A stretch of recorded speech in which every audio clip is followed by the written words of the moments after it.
Good morning વિદ્યાર્થી મિત્રો, કેમિસ્ટ્રીની અંદર છેલ્લે આપણે એમાઇન સંયોજનો માટેની રાસાયણિક પ્રક્રિયાઓની ચર્ચા કરી રહ્યા છીએ. છેલ્લા લેક્ચરમાં આપણે એમાઇન સંયોજન માટેની બેઝિકનો ગુણ, આ ઉપરાંત આલ્કાઇલેશન, એસાઇલેશન અથવા તો બેન્ઝોઇલેશન પ્રક્રિયાની ચર્ચા કરી. આજે આપણે કાર્બાઇલ એમાઇન પ્રક્રિયાની ચર્ચા કરીએ. વિદ્યાર્થી મિત્રો, ખૂબ જ અગત્યનો પ્રશ્ન છે. કાર્બાઇલ એમાઇન કસોટી અથવા તો આઇસોસાયનેટ કસોટી સમજાવો. શા માટે કસોટી? તો કે પ્રાથમિક એમાઇનની પરખ માટેની આ કસોટી છે. માત્ર ને માત્ર જે પ્રાથમિક એલિફેટિક અથવા તો એરોમેટિક એમાઇન હશે એ જ આ પ્રકારની પ્રક્રિયા દર્શાવે છે. વિદ્યાર્થી મિત્રો, દ્વિતીયક અથવા તો તૃતીયક એમાઇન એ કાર્બાઇલ એમાઇન કસોટી દર્શાવતા નથી. તો સમજીએ કાર્બાઇલ એમાઇન કસોટી છે શું. એટલે પહેલો એવો આપણે પોઈન્ટ આપણે લખી શકીએ કે પ્રાથમિક એલિફેટિક તેમજ એરોમેટિક એમાઇનની પરખ કસોટી છે. આ જે છે પ્રાથમિક એલિફેટિક તેમજ એરોમેટિક એમાઇનની પરખ કસોટી છે. પ્રક્રિયા સમજીએ. પહેલા સૌપ્રથમ પ્રક્રિયા લખીએ તો RNH2 એની પ્રક્રિયા વિદ્યાર્થી મિત્રો ક્લોરોફોર્મ સાથે, ક્લોરોફોર્મ એટલે કે CH3 પ્રાથમિક એમાઇન ઇથેનોલિક KOH, ઇથેનોલીય KOH ની હાજરીમાં વિદ્યાર્થી મિત્રો જ્યારે ગરમ કરવામાં આવે ત્યારે આ બંને વચ્ચેની પ્રક્રિયાથી કાર્બાઇલ એમાઇન સંયોજન અથવા તો આઇસો સાયનાઇડ સંયોજન નિર્માણ પામે છે, જેનું સૂત્ર છે RNC. અહીંથી હાઇડ્રોજન દૂર થાય છે, કાર્બન એની સાથે જોડાય છે, 3 ક્લોરીન છે એટલે સ્પષ્ટ છે કે 3KCl એટલે 3K+, 3Cl-, 3OH અને 1 હાઇડ્રોજન અહીંથી ને 2 હાઇડ્રોજન અહીંથી એટલે 3 પાણીના અણુ વિદ્યાર્થી મિત્રો દૂર થશે. આ જે બને છે નિપજ એને કાર્બાઇલ એમાઇન સંયોજન તરીકે ઓળખવામાં આવે છે. એટલે આ જે છે કાર્બાઇલ એમાઇન અથવા તો કાર્બાઇલ એમાઇન અથવા તો આઇસોસાયનાઇડ, આઇસોસાયનાઇડ અથવા તો નાઇટ્રાઇડ. વર્ણના પ્રમાણે લખી શકીએ. પ્રાથમિક એમાઇનનું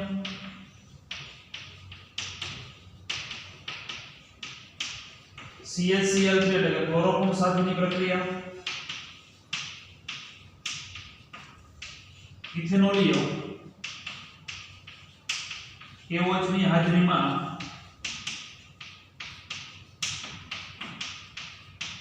ગરમ કરતા, ખબર કઈ રીતે આપણે પ્રક્રિયા થઈ છે તો ગરમ કરતા આ જે કાર્બાઇલ એમાઇન અથવા આઇસોસાયનાઇડ છે એ ખૂબ જ ખરાબ વાસ ધરાવતો વાયુ ઉત્પન્ન થાય છે. ગરમ કરતા ખૂબ જ ખરાબ વાસ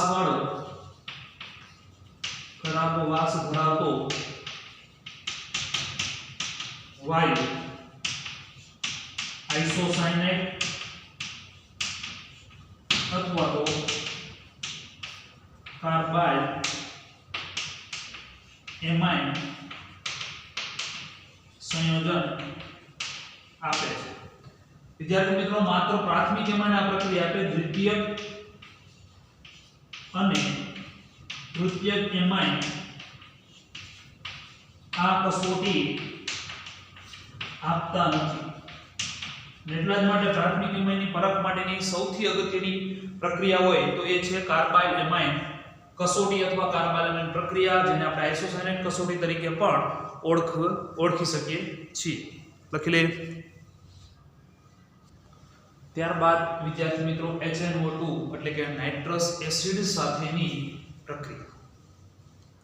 વિદ્યાર્થી મિત્રો, સૌપ્રથમ જે ખનિજ એસિડ એટલે કે દાખલા તરીકે HCl હાઇડ્રોજન ક્લોરાઇડ અને NaNO2 એટલે કે સોડિયમ નાઇટ્રેટ સાથેની પ્રક્રિયાથી નાઇટ્રસ એસિડ ઉત્પન્ન થાય છે. અને ત્યારબાદ એ નાઇટ્રસ એસિડ પ્રાથમિક, દ્વિતીયક અને તૃતીયક ત્રણેય એમાઇન સાથેની પ્રક્રિયા અલગ અલગ રીતે થઈ અને અલગ અલગ જુદી નિપજ આપે છે. આપણા અભ્યાસક્રમની અંદર માત્ર ને માત્ર પ્રાથમિક એમાઇનની જ HMOs એટલે કે નાઇટ્રસ એસિડ સાથેની પ્રક્રિયા છે. તો સૌપ્રથમ નાઇટ્રસ એસિડ કઈ રીતે બને એ સમજીએ.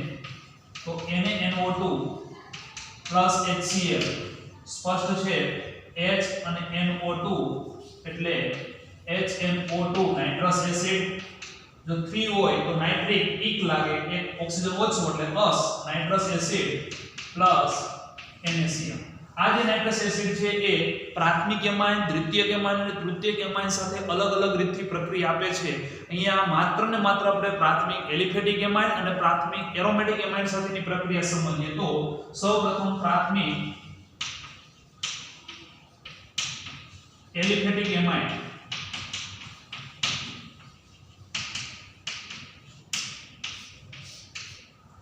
સાથેની પ્રક્રિયા લખેલ વધારે ખ્યાલ આવશે. RNH2 એની પ્રક્રિયા NaNO2 HCl બંને વચ્ચેની પ્રક્રિયાથી વિદ્યાર્થી મિત્રો HNO2 ઉત્પન્ન થાય છે. HNO2 એની સાથે પ્રક્રિયા કરી અને નિપજ તરીકે તો આ ન લખવું હોય તો આને કૌંસમાં અને પ્રક્રિયા આ પ્રમાણે પણ લખી શકીએ કે RNH2 આ બંને વચ્ચેની પ્રક્રિયાથી ઉત્પન્ન થયેલા HNO2 સાથેની પ્રક્રિયા નિપજ તરીકે RN2 Cl આ ઉત્પન્ન થયેલો આલ્કાઇલ ડાયઝોનિયમ ક્લોરાઇડ આનું નામ છે આલ્કાઇલ ડાયઝોનિયમ. નાઇટ્રોજન 2 છે અને ટ્રિપલ બોન્ડ થી જોડાયેલા છે તેને ડાયઝોનિયમ અને Cl એટલે ક્લોરાઇડ. વિદ્યાર્થી મિત્રો આ જે આલ્કાઇલ ડાયઝોનિયમ ક્લોરાઇડ છે ખૂબ જ અસ્થાયી છે અને એટલા જ માટે ત્વરિત પાણી સાથે સંયોજન પામી નિપજ તરીકે આલ્કોહોલ અને નાઇટ્રોજન પ્લસ પાણીમાં H+ અને Cl- HCl અને આ જે નાઇટ્રોજન છે એ છૂટો પડે નિપજ તરીકે આલ્કોહોલ પ્રાપ્ત. વિદ્યાર્થી મિત્રો ઉત્પન્ન થયેલા નાઇટ્રોજનના પ્રમાણને આધારે એમાઇનનું પ્રમાણ નક્કી કરવામાં આવે છે. ખાસ કરીને આવા પ્રકારની પ્રક્રિયા એ પ્રોટીનમાં રહેલા એમાઇન સમૂહ અથવા કોઈ એમિનો એસિડ્સ ની અંદર જે એમાઇન સમૂહ રહેલા છે એ એમાઇન સમૂહનું પરિમાપન કરવા માટે આ પ્રક્રિયા ખૂબ જ ઉપયોગી થતી હોય છે. આ વાત કરીએ આપણે પ્રાથમિક એલિફેટિક એમાઇનની. હવે વાત કરીએ પ્રાથમિક એરોમેટિક એમાઇન. પ્રાથમિક એરોમેટિક એમાઇન કે જેની પ્રક્રિયા આપણે વારંવાર આવી રહી છે.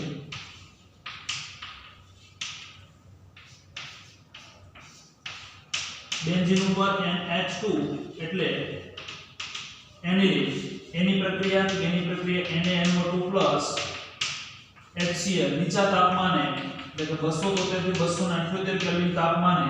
વિદ્યાર્થી મિત્રો આની મદદથી અહીંયા સેમ એ પ્રકારની નિપજ બેન્ઝીન ઉપર N2 Cl નિપજ તરીકે આને કહેવામાં આવે છે benzene diazonium chloride.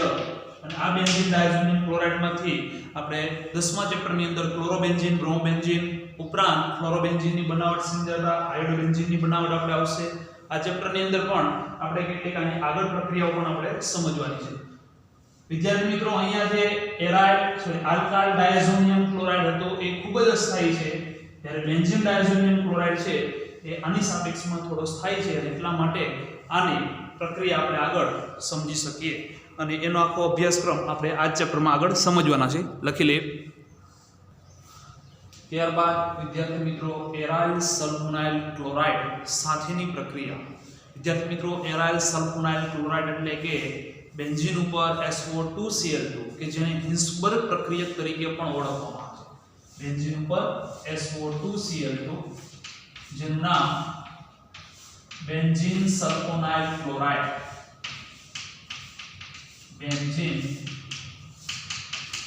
Sulphonyl chloride. આ બેન્ઝીન સલ્ફોનાઇલ ક્લોરાઇડને હિન્સબર્ગ પ્રક્રિયક તરીકે ઓળખવામાં આવે. શા માટે હિન્સબર્ગ પ્રક્રિયક તરીકે ઓળખવામાં આવે છે? તો એનું કારણ એ છે કે હિન્સબર્ગ પ્રક્રિયક છે એ પ્રાથમિક, દ્વિતીયક અને તૃતીયક એમાઇનના અલગીકરણ માટે અને વિભેદન માટે ખૂબ જ અગત્યનો પ્રક્રિયક છે. કઈ રીતે? તો કે પ્રાથમિક, દ્વિતીયક અને તૃતીયક એમાઇનની અલગ અલગ પ્રકારની પ્રક્રિયાઓ આપણે સમજીએ ત્યારે આપણે ખ્યાલ આવે. ઉદાહરણ તરીકે અહીંયા જે ઇથાઇલ એમાઇનની જે પ્રક્રિયા આપેલી છે એ પ્રમાણે સમજીએ તો સૌપ્રથમ પ્રાથમિક એમાઇન છે. પ્રાથમિક એમાઇન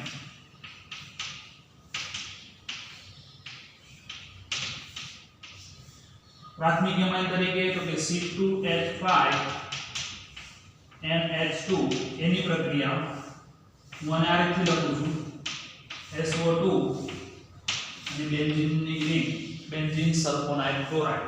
વિદ્યાર્થી મિત્રો અહીંથી હાઇડ્રોજન અને અહીંથી ક્લોરીન એ બંને દૂર થાય -HCl થઈ નિપજ તરીકે C2H5NH SO2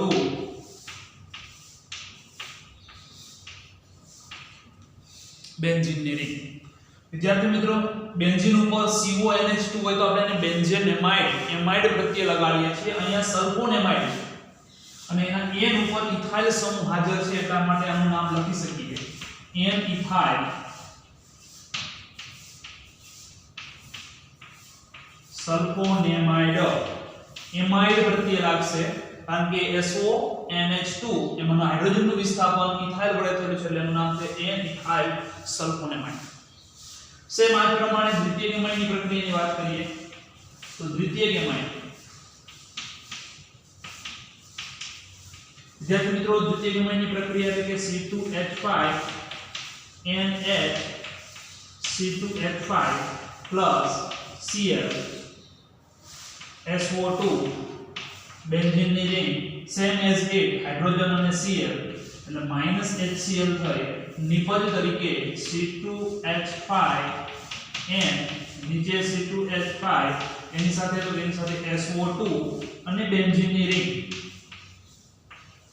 વિદ્યાર્થી મિત્રો આ રીતે આપણે બેન્ઝીનની રિંગ એટલે અહીંયા સેમ એજ પ્રમાણે આનું નામકરણ તો કે બેન્ઝીન સલ્ફોનેમાઇડ. સોરી અહીંયા આપણે બેન્ઝીન લખતા N ઇથાઇલ બેન્ઝીન સલ્ફોનેમાઇડ આપણે એ પ્રમાણે લખી શકીએ. એ જ પ્રકારે અહીંયા N ઉપર બે ઇથાઇલ સમૂહ આનું નામ લખી શકીએ NN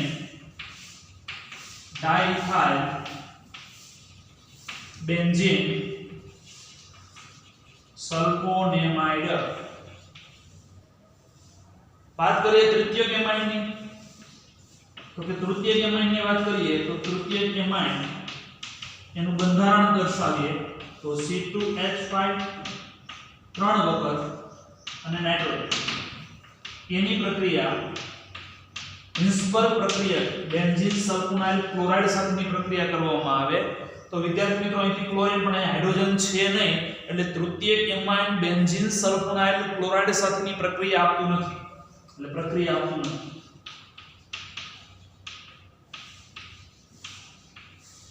વિદ્યાર્થી મિત્રો આપણે વાત કરતા હતા ત્રણે ત્રણની અલગ અલગ રીતથી પ્રક્રિયાઓ છે અને ત્રણેયનું અલગીકરણ માટે પણ આ પ્રક્રિયાનો ઉપયોગ કરવામાં આવે છે. તો સૌપ્રથમ સમજીએ કે આ ત્રણેય એટલે કે પ્રાથમિક એમાઇન,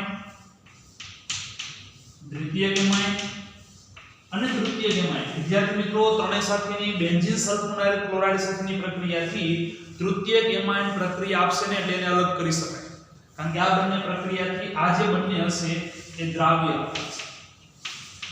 આ જે બંને સંયોજનો મળે એ દ્રાવ્ય સંયોજનો મળે. આ અદ્રાવ્ય મળે.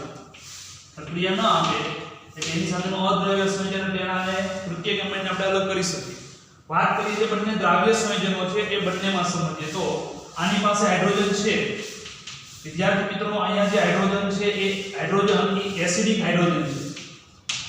શા માટે તો કે હાઇડ્રોજન છે SO2 સાથે જોડાયેલો છે.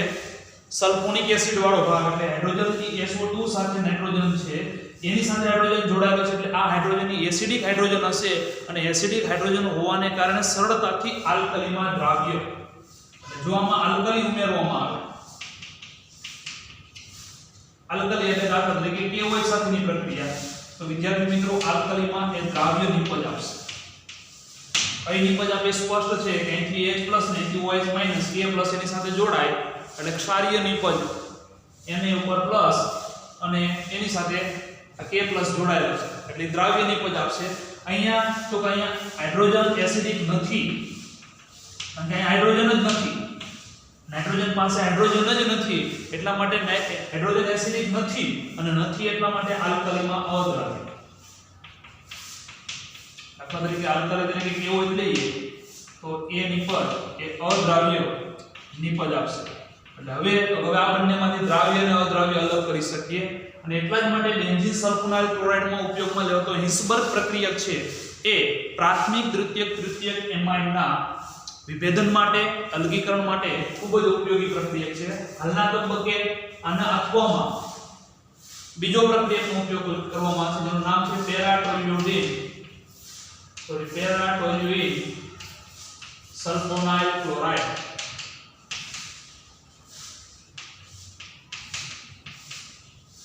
જેનું સૂત્ર સેમ એઝ ઇટ પ્રમાણે કોઈ ફરક નહીં. બેન્ઝીન ઉપર SO4Cl2 જેને બેન્ઝીન સલ્ફોનાઇલ ક્લોરાઇડ અને પેરા પોઝિશન ની અંદર મિથાઇલ સમૂહ છે એટલા માટે પેરાટોલ્યુઇન સલ્ફોનાઇલ ક્લોરાઇડ તરીકે ઉપયોગમાં લઈ શકાય. વર્ણનની વાત કરીએ તો ત્રણની પ્રક્રિયાઓ દર્શાવી અને ત્યારબાદ એનું વર્ણન આ પ્રમાણે આપી શકીએ કે દ્રાવ્ય એસિડિક હાઇડ્રોજન એટલા માટે દ્રાવ્ય નિપજ આપશે.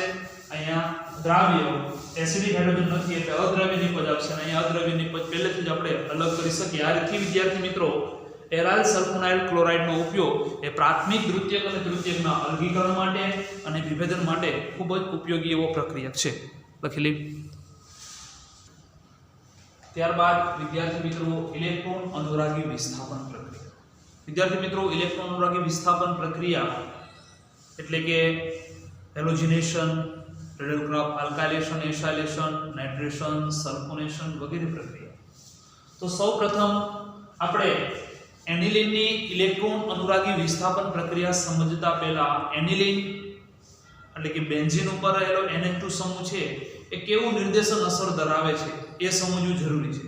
વિદ્યાર્થી મિત્રો બેન્ઝીન ઉપર જે NH2 એટલે કે એમિનો સમૂહ છે એના સંસ્પંદન સૂત્રો ઉપરથી સ્પષ્ટ છે કે ઇલેક્ટ્રોન ઘનતા ઓર્થો અને પેરા ઉપર મહત્તમ હતી અને એટલા માટે એનિલિન એ ઓર્થો પેરા વિસ્થાપક છે એટલે કે ઓર્થો પેરા નિર્દેશક છે. એની અંદર દાખલ થતો કોઈ પણ સમૂહ એ ઓર્થો અને પેરામાં જશે. સૌપ્રથમ આપણે બ્રોમિનેશન પ્રક્રિયા સમજીએ. ઇલેક્ટ્રોન અનુરાગીની પહેલી પ્રક્રિયા એટલે બ્રોમિનેશન. વિદ્યાર્થી મિત્રો એનિલિનનું બ્રોમિનેશન કરવામાં આવે તો 2,4,6 ટ્રાઇબ્રોમો એનિલિન ના સફેદ રંગના અવક્ષેપ આપણે પ્રાપ્ત થશે. પ્રક્રિયા લખીએ એટલે વધારે ખ્યાલ આવશે. બેન્ઝીન ઉપર NH2 એનિલિન એની બ્રોમિન સાથેની પ્રક્રિયા. વિદ્યાર્થી મિત્રો બ્રોમિન સાથેની પ્રક્રિયા એટલે Br2 H2O બ્રોમિન જળ 3HBr નો ઉપયોગ થશે. 3Br2 નો ઉપયોગ થશે. 1 2 અને 3 જગ્યા ઉપરથી હાઇડ્રોજન દૂર થઈ -3HBr નિપજ તરીકે NH2 Br Br Br સફેદ રંગના પીપીટી એટલે કે વ્હાઇટ રંગના અવક્ષેપ જોવા મળશે.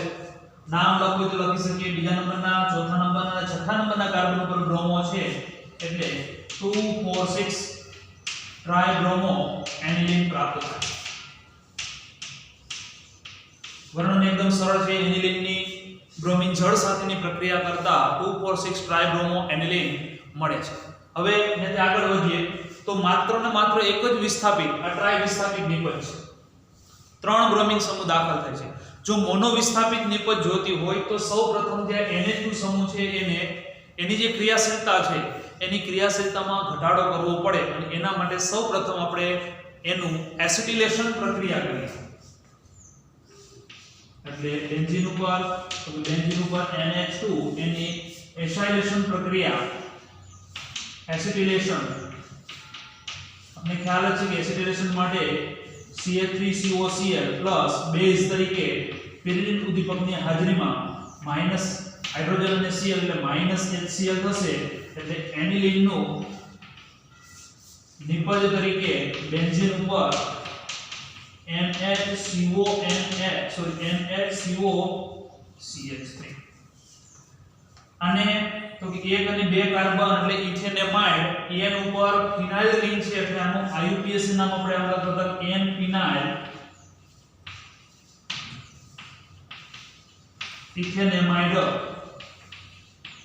જ્યારે એનું સામાન્ય નામ એસિટેનિલાઇડ, આપણે આગળ પણ ચર્ચા કરી હતી જ્યારે એની એસાઇલેશન પ્રક્રિયા સમજતા હતા ત્યારે એનિલિનની એસાઇલેશન પ્રક્રિયા એટલે નિપજ તરીકે એસિટેનિલાઇડ મળે છે. આ એસિટેનિલાઇડમાં ઉપર બેન્ઝીન ઉપર જે NH2CH3 સમૂહ છે, વિદ્યાર્થી મિત્રો ટેક્સ્ટ બુક ની અંદર એનું સંસ્પંદન આપેલું છે કે નાઇટ્રોજન પાસે જે બંધ કારક ઇલેક્ટ્રોન યુગ્મ હોય છે એ આ બંધ માટે આપે અને એ ડબલ બોન્ડ માના ઇલેક્ટ્રોનમાં કાર્બન પાસે જવા દેશે, જેથી કરીને નાઇટ્રોજન ઉપર પ્લસ વીજભાર ઉત્પન્ન થશે અને એને કારણે એની ક્રિયાશીલતામાં ઘટાડો થાય છે અને આ ક્રિયાશીલતાના ઘટાડાને કારણે હવે એના પછીની જો બ્રોમિનેશન પ્રક્રિયા કરવામાં આવે તો સરળતાથી એટલે કે જેટલું બ્રોમિન ઇન H2O એટલી સરળતાથી બ્રોમિનેશન પ્રક્રિયા થશે નહીં, કારણ કે એની ક્રિયાશીલતામાં ઘટાડો થયો અને એટલા માટે નેક્સ્ટ જે બ્રોમિનેશન છે Br2 in acidic acid, Br2 in double acidic acid એટલે કે CH3COOH માં કરવામાં આવે પ્રક્રિયાનું નામ બ્રોમિનેશન. નિપજ તરીકે એના ઓર્થો સ્થાનની અંદર એક તો અવકાશીય અવરોધને કારણે અને ક્રિયાશીલતા ઘટવાને કારણે માત્ર ને માત્ર પેરા પોઝિશનની અંદર બ્રોમો દાખલ થશે. આનું નામ લખવું હોય તો પેરાબ્રોમો એસિટેનિલાઇડ, પેરાબ્રોમો એસિટેનિલાઇડ. ત્યારબાદ જો એનું જળ વિભાજન કરવામાં આવે, જળ વિભાજન H+ અથવા OH- ની હાજરીમાં વિદ્યાર્થી મિત્રો આ સમૂહ દૂર થશે અને નિપજ તરીકે ફરી પાછું બેન્ઝીન ઉપર NH2CH ની જગ્યાએ NH2 સમૂહ અને પેરા ઉપર બ્રોમો એટલે નિપજ તરીકે પેરા બ્રોમો એનિલિન. એક જ વિસ્થાપિત નિપજ મેળવવા માટે આ રીતથી સૌપ્રથમ એનિલિનનું એસિટિલેશન અને ત્યારબાદ બ્રોમિનેશન, અંતે જળ વિભાજનને અંતે આપણે પેરા બ્રોમો એનિલિન મેળવી શકીએ છીએ. લખી લઈએ. ત્યારબાદ વિદ્યાર્થી મિત્રો નાઇટ્રેશન પ્રક્રિયા. નાઇટ્રેશન પ્રક્રિયા માટે જરૂરી પ્રક્રિયા આપણે ખ્યાલ જ છે. સાંદ્ર HNO3 અને સાંદ્ર H2SO4 ની હાજરીમાં પ્રક્રિયા કરવામાં તો ઉત્પન્ન થતું NO2 છે. સૌપ્રથમ એનિલિનનું નાઇટ્રેશન સમજીએ તો બેન્ઝીન ઉપર NH2 એની નાઇટ્રેશન પ્રક્રિયા સાંદ્ર HNO3 સાંદ્ર H2SO4 ની હાજરીમાં 288 કેલ્વિન તાપમાને પ્રક્રિયા કરવામાં આવે ત્યારે વિદ્યાર્થી મિત્રો ઓર્થો અને પેરા નિર્દેશક તો છે જ, એટલે ઓર્થો અને પેરા નિપજ તો મળે. આ ઉપરાંત એસિડ પ્રબળ એસિડની હાજરીમાં NH ઉપર હાઇડ્રોજન સ્વીકાર એટલે NH3+ એટલે એનિલિનિયમ આયન મળે છે અને આ એનિલિનિયમ આયન છે એ મેટા નિર્દેશક હોવાને કારણે અહીંયા નાઇટ્રેશન પ્રક્રિયાની મદદથી માત્ર ઓર્થો અને પેરા નિપજ નહીં પરંતુ ઓર્થો, મેટા અને પેરા ત્રણ પ્રકારની નિપજ મળે છે. એટલે કે બેન્ઝીન ઉપર NH2 એના પેરા પોઝિશનમાં NO2 પ્લસ બેન્ઝીન ઉપર NH2 એને મેટા પોઝિશનમાં NO2, આ ઉપરાંત બેન્ઝીન ઉપર NH2 અને એના ઓર્થો પોઝિશનમાં પણ NO2 નિપજ પ્રાપ્ત થાય છે. સૌથી વધુ અવકાશીય અવરોધને કારણે અને સમમિતીયને કારણે પેરા નિપજ છે એનું સૌથી વધુ પ્રમાણ 51%, ત્યારબાદ 47% મેટા નિપજનું અને માત્ર 2% નિપજ એ ઓર્થો નાઇટ્રો એનિલિન મળે છે. વિદ્યાર્થી મિત્રો અહીંયા ત્રણેયનું નામ એક કોમનલી લખી શકીએ નાઇટ્રો એનિલિન. જો સામાન્ય નામ લખવું હોય તો પેરા, મેટા અને ઓર્થો નાઇટ્રો એનિલિન. જો IUPAC નામ લખવું હોય તો 2, 3 અને 4 કોઈ પણ એ પ્રમાણે નામ આપીએ તો આ પ્રમાણે એનિલિન અથવા બેન્ઝીન એમાઇન એ IUPAC નામ લખી શકીએ. 2 nitro aniline, 3 nitro aniline, 4 nitro aniline. વિદ્યાર્થી મિત્રો મોનો વિસ્થાપિત નિપજ જોતી હોય, મોનો વિસ્થાપિત એટલે એક જ વિસ્થાપન થયેલું નિપજની જરૂર હોય તો સૌપ્રથમ આપણે આગળ પ્રક્રિયા કરીએ એ જ પ્રમાણે એનિલિનનું એસિટિલેશન, ત્યારબાદ નાઇટ્રેશન અને અંતે જળ વિભાજન પ્રક્રિયા કરવામાં આવે. આગળ બ્રોમિનેશનમાં સમજીએ એ જ પ્રમાણે એનિલિન એનું સૌપ્રથમ એસિટિલેશન પ્રક્રિયા અથવા એસાઇલેશન પ્રક્રિયા CH3COCl પ્લસ pyridine -HC નિપજ તરીકે NH2CH3 કે જેને આપણે એસિટેનિલાઇડ કહીએ છીએ. એ એસિટેનિલાઇડનું નાઇટ્રેશન પ્રક્રિયા કરવામાં આવે આગળ નાઇટ્રેશન કર્યું એ જ પ્રમાણે સાંદ્ર HNO3 સાંદ્ર H2SO4 281 કેલ્વિન તાપમાને દાખલ થતો એનું મોટું સમૂહ માત્ર પેરા પોઝિશનમાં ગોઠવાશે NaCO3 પેરા પોઝિશન ની અંદર એનું હતું જેનું નામ લખો તો લખી શકીએ પેરા નાઇટ્રો એસિટાઇલાઇડ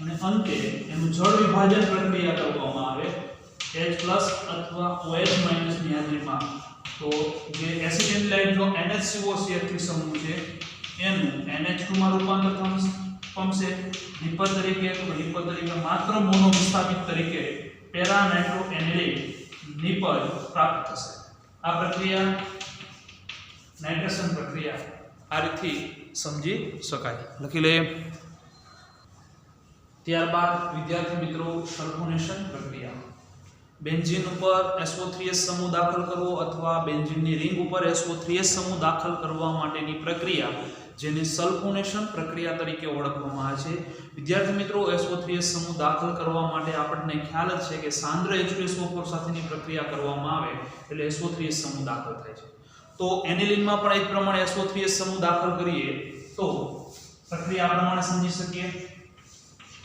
બેન્ઝીન ઉપર NH એની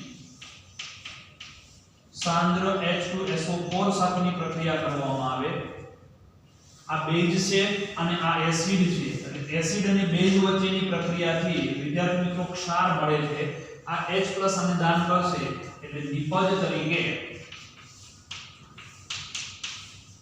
NH2 ઇલેક્ટ્રોન દાન આપ્યા એટલે NH2 પર પ્લસ વિભાગ H NH3+ HSO4 માઈનસ આ જે નિપજ બને છે એને કહેવામાં છે anilinium hydrogen sulphate anilinium H એટલે હાઇડ્રોજન ને SO4 એટલે સલ્ફેટ વિદ્યાર્થી મિત્રો એનિલિન હાઇડ્રોજન સલ્ફેટ જે મળે છે એની 453 થી 473 કેલ્વિન તાપમાને ગરમ કરવામાં આવે 453 થી 473 કેલ્વિન તાપમાને જો ગરમ કરવામાં આવે તો આનું પેરા પોઝિશનમાં સ્થાનાંતર પામે છે માઈનસ પાણીનો દૂર થઈ નિપજ તરીકે NH2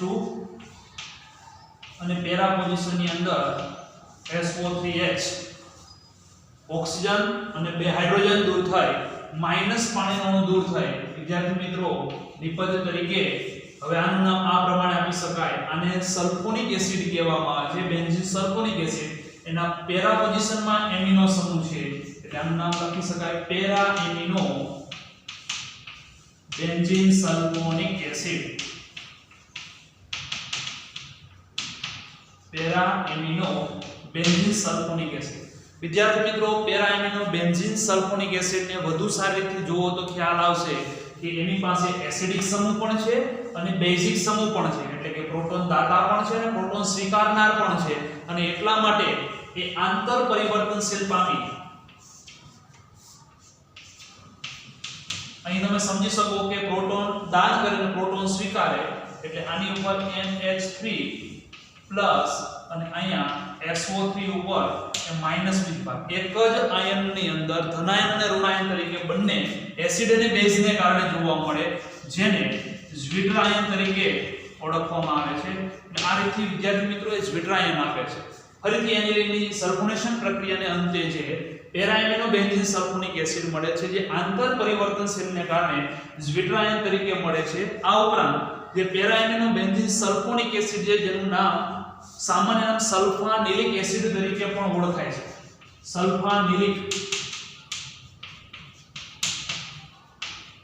પેરાએમિનો બેન્ઝીન સલ્ફોનિક એસિડ કે જેને સલ્ફાનિલિક એસિડ તરીકે ઓળખવામાં આવે છે ત્યારબાદ વિદ્યાર્થી મિત્રો અન્ય પ્રક્રિયાની વાત કરીએ તો બે પ્રકારની પ્રક્રિયા જેને આપણે ફ્રીડલક્રાફ્ટ આલ્કાઇલેશન અને ફ્રીડલક્રાફ્ટ એસાઇલેશન પ્રક્રિયા કહીએ છીએ બંનેમાં વપરાતો નિર્બળ વિદ્યુત વિભાજ્ય પદાર્થ અંતર લ્યુઇસ એસિડ તરીકે નિર્જળ AlCl3 કે જે શું છે લ્યુઇસ એસિડ છે અને આ લ્યુઇસ એસિડને કારણે અને બેઝ એને કારણે NH2 ઉપર જે નાઇટ્રોજન ઉપર જે છે એ NH3+ માં રૂપાંતર પામે અને નાઇટ્રોજન ઉપર ધન વીજભાર મેળવે, જેથી કરીને એ NH2 સમૂહ છે એને અક્રિયકારક બનાવે છે અને એટલા માટે જ ફ્રીડરક્રાફ્ટ આલ્કાઇલેશન કે એસાઇલેશન પ્રક્રિયા એનિલિન આ પ્રકારની પ્રક્રિયા આપતું નથી. લખી લે.